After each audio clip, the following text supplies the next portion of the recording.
దూరం నుండి లంకానగరం శోభను, సౌందర్యాన్ని, సురక్షిత వ్యవస్థను చూసి హనుమంతుడు ఆశ్చర్యపోయాడు. చీకటి పడిన తరువాత చిన్నపాటి దేహం దాల్చి నగరంలో ప్రవేశించబోయాడు. ద్వారం వద్ద లంక నగరాధిదేవత లంకిని అతనిని అడ్డగించింది.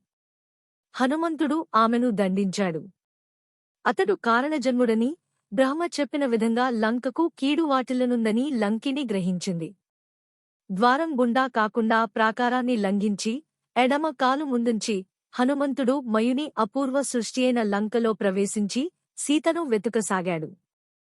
ఆ సమయంలో చంద్రోదయం జరిగి, లంకానగరం మరింత శోభాయమానమైంది. చిన్న శరీరము ధరించి, హనుమంతుడు రావణుని మందిరములోనూ, పానశాలలోనూ, పుష్పక విమానములోనూ అన్నిచోట్లా సీతను వెతికాడు. రాత్రి వేళ రావణుని మందిరంలో కాంతలు భోగ లాలసులై, చిత్ర విచిత్ర రీతులలో నిద్రిస్తూ ఉన్నారు.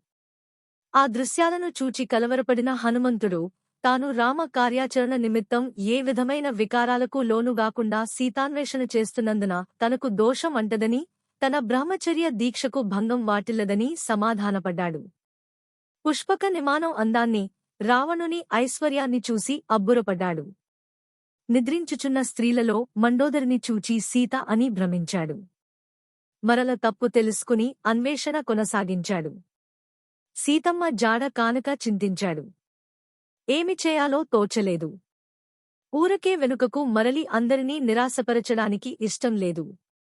తన కార్యం విఫలమైతే సుగ్రీవుడు, రామ లక్ష్మణులు మరెందరో హతాశులవుతారని వగచాడు. ఆత్మహత్య గురించి కూడా ఆలోచించాడు. సీత కనిపించకుండా తాను వెనుకకు వెళ్లేది లేదని నిశ్చయించుకున్నాడు. ఆ సమయంలో అశోకవనం కనిపించింది.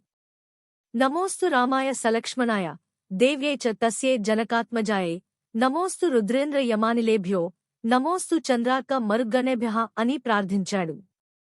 దేవతలు, మహర్షులు తనకు కార్య సాఫల్యత కూర్చవలెనని కోరాడు.